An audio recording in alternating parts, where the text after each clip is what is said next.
Hey, hey. Hi, guys. Welcome back. All right. So, this is going to be constellation storytelling. And the constellation that we got here is Capricornus. So, Capricorn. And in this story, um, this is where the big, terrifying Titan, Typhon, when he would go on a rampage in mythology, he would, chase everyone around. And so, Pan, little half goat fellow, um, decided to escape him by leaping into the sea and trying to transform himself into a fish. But because he was in such a panic, which is actually where we get the word panic, is the word pan is a part of it. Um, he only half transformed himself into a fish, so he ended up half goat, half fish.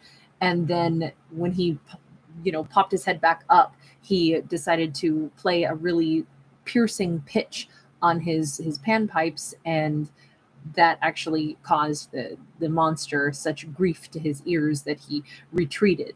And at the time, Zeus himself had been injured by Typhon, and so essentially Pan had saved Zeus, and Zeus was so grateful that he placed Pan up into the night sky.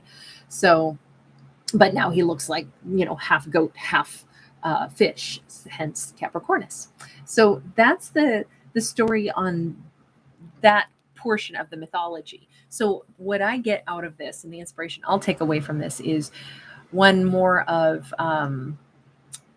the energy of transformation, and even an incomplete or seemingly incomplete transformation may have its purpose as well. So sometimes we think, oh, I've got to do this, get it all done, get it all completed, get all my, I's dotted and my T's crossed before a job can be done and I can achieve something. And this story challenges that idea and says sometimes we have the intention of doing something all the way, and we don't get a chance to complete it, and yet it still has terrific benefit or great merit in one's life. So let's keep that in mind, because it kind of says maybe things play out exactly as they're supposed to, even if we're like, oh, I'm not finished. We start out with an Ace of Pentacles, though, where something has come to an abrupt end. The landmass is gone as she sits on the edge of a cliff. This could be somebody was working toward a goal and their goal is gone. Like, let's say somebody says, what I want to do, I want to go to college to become really skilled to go work in this particular job. Hi, hot little Mexican. Good to see you, sweetheart. Thanks for being here. But if a character wanted to go work in a particular job and they're going to college and they're getting their credentials for it, and then it turns out that job is maybe not so popular anymore, or maybe they were doing it to really get into one particular, like they wanted to work in a fashion industry for this one business, and they were being fast tracked and they were on this program, and then that business closes its doors, therefore that job is gone. They might have seemingly their goal has come to an abrupt end, and yet this says not to worry. Even if something that we thought we were aspiring to, we were planning on, we were trying to manifest, we were trying to transform our lives into this other thing, and that other thing is somehow now not available to us, it says it's okay. We've come to one ending, but that's where a new beginning begins. So, and you notice we have these two ferns that are unfurling that have been growing here all along. It's almost like saying our character had to take steps to get to a certain point in their goal, even if their ultimate goal disappears or dissolves in front of their eyes, doesn't matter. The work that they put in is going to yield a different life path to them. So there isn't wasted time. There isn't wasted energy. I mean, look at the story of, Pan, right? Pan ended up not being able to transform himself fully the way he was trying to become a fish. But in that kind of going wrong because of his panic, he actually winds up still defeating the monster and saving Zeus in the process, and is heavily rewarded. So things go differently than we think sometimes, but that's not a bad thing. So tell me about this character. What is happening for them? This is our Ophiuchus read, and Ophiuchus reads are always interesting. We do have this Seven of Swords. So something that looks really good, smells really good, ain't good at all. Looks like a bouquet of flowers. Nope, it's a big old serpent. And I just got the chills. I don't like snakes at all. I really don't like them. And then we keep with the tentacle vibe here going on because with the moon card, we have somebody who's now part squid. This is doubling down on the same message. Something that seemed really great was a big fatty lie. Maybe Ophiuchus was told, sold a bill of goods and it didn't turn out to yield any real results.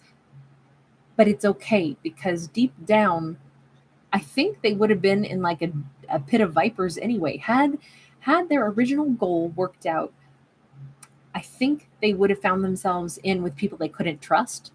They would have found themselves in a situation that was not all it was cracked up to be. And the reason I suggest this is because I think Ophiuchus knew this all along, only because we see her as a squid here, and she's releasing that ink, and squids do that to protect themselves. So I have to say that somewhere in the subconscious of Ophiuchus, they kind of said, I want to follow this plan. I think I've got this goal. I think I'm going to work with these people. I think they're sending me on the right path. But somewhere in the back of their mind, they're like, but I don't really know that I fully trust this. I think Ophiuchus had a really strong sense of, listen, I don't really know that I believe this is going to work out, but if it's true, then I want it. So I'm going to give it my all. But I don't really think that they're that shocked, or they definitely are not defeated. They sit down and they go, okay, so the thing I was going after isn't real. It isn't true. Heck, this could have been about a romance. This could have been like, I'm going to give this person the benefit of the doubt. They say they're all invested. They say they really love me. Okay, I'm going to try to build with them. But somewhere in the back of their mind, they were a little bit like, I just don't know that this person is really as mature as they say, or that they really have the staying power, but I'll wait and see. And I kind of think that as something has been revealed, it's not a big shock and it does not devastate Ophiuchus. If anything, they almost immediately see other opportunities unfurling for them, which is really, really nice. So let's take a look. What is it that is unfurling for them? Because I care more about that than I do about the thing that turned out to be false. Because Ophiuchus kind of knew the world. Okay, what's new for them? Everything.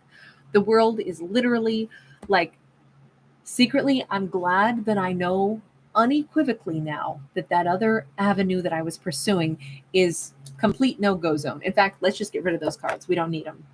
That's not coming back. That's not a part of Ophiuchus's world.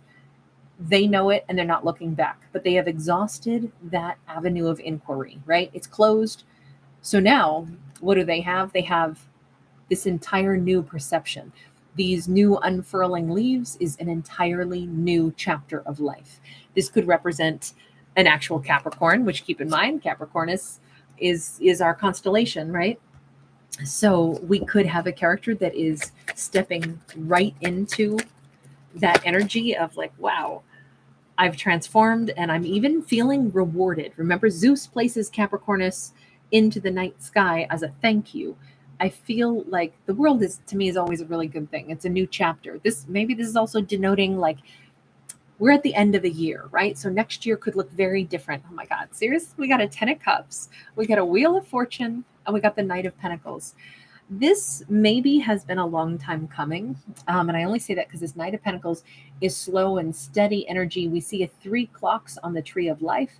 To me, this represents like a 3-year journey, but almost like Ophiuchus is starting a wonderful like 3-year segment up ahead. Like they're going to have 3 amazing years where things consistently, doors open for them.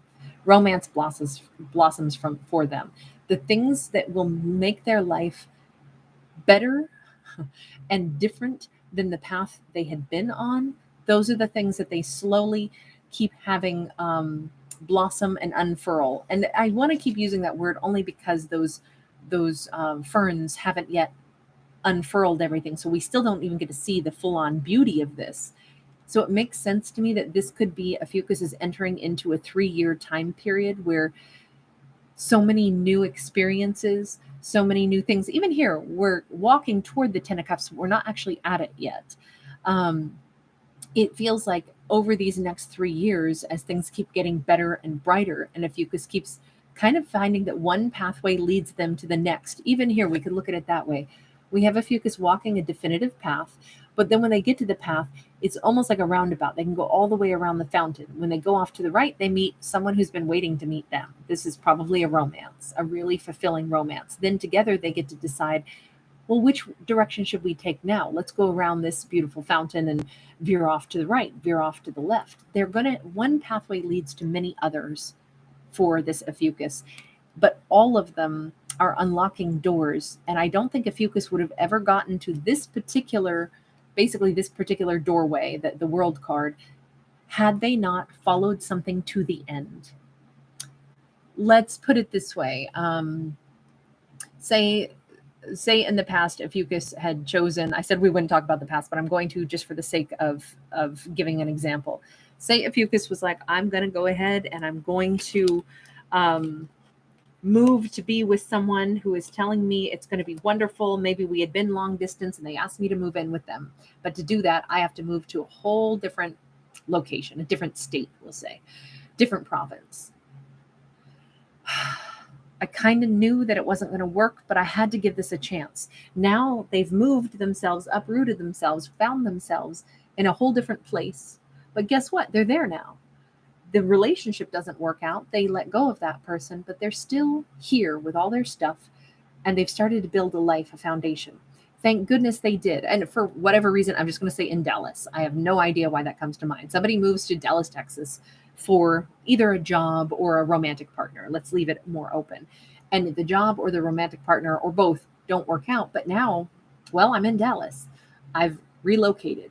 So why don't I go ahead and say, well, this is my new community. I'm sure that there's other people to meet. Sure enough, yeah, I start meeting amazing people. I start meeting lovers and friends. I start finding amazing careers, maybe the best career of my life. And so I really have to say thank you to that. I don't know why I want to say that buzzard who, got me to move all the way to Dallas, even though half of it was lies and they didn't really have true intentions and it was never going to work out. But thank you. You were an agent of change in my life. And that change started a cascade of all these other opportunities. Sometimes that is the way life goes. The thing that we want to invest in isn't for us, but it leads us to the stuff that is for us. That's what this storyline is from what I can see, which is really, I would say that's a highly relatable story only because I'm not an Ophiuchus, but I have had so many scenarios like that happen in my life where I'm like, wow, I was willing to try this and it was an epic fail, but it brought me to this other doorstep of a whole new avenue of experiences, people I meet, it's all very serendipitous. I'm a big fan of serendipitous things and one doorway really leading you to a whole different wing of the mansion you never knew existed. I really like that concept because I feel like it all makes sense. And there's nothing to be bitter about. Certainly this Ophiuchus is not bitter about anything. This is working out to perfection.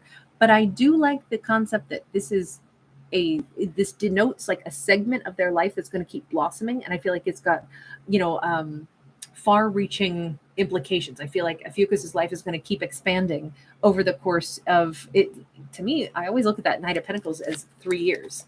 3 years of success, 3 years of growth. Judgment card, and 3 years of revitalizing things. And you notice how we see all of these different, it's all the same person on this Judgment card that's coming out of these coffins, coming back to life. I would say over the course of the next 3 years, this Ophiuchus finds themselves again. This is facets of their own character that they bring back. Wow, I laugh more. For a while, I didn't laugh very much. Wow, I'm creative. I forgot about how creative I was. Now I'm creative again. Wow, I really was open-hearted and, believed in the best. Well, I believe that way again. It feels like Ophiuchus is revamping whatever they lost to, the disappointments of life. The real version of them is being brought back piece by piece over these next 3 years. What an interesting story. I loved this one. You guys, thank you so much for hanging out with me. Lots of love to all of you guys. I am absolute organics. That's so exciting. You're starting a 3-year degree. How wonderful. Congratulations, sweetheart. I hope that it is a wonderful, exciting journey. Lots and lots of good information, lots of fun things to learn. That's so fun. You guys are so wonderful also. It's so sweet how you guys support each other. Thank you for being who you are in my world. You guys make my life so much better. And I always feel like you make each other's lives better too. Just how kind you guys all are. Thank you.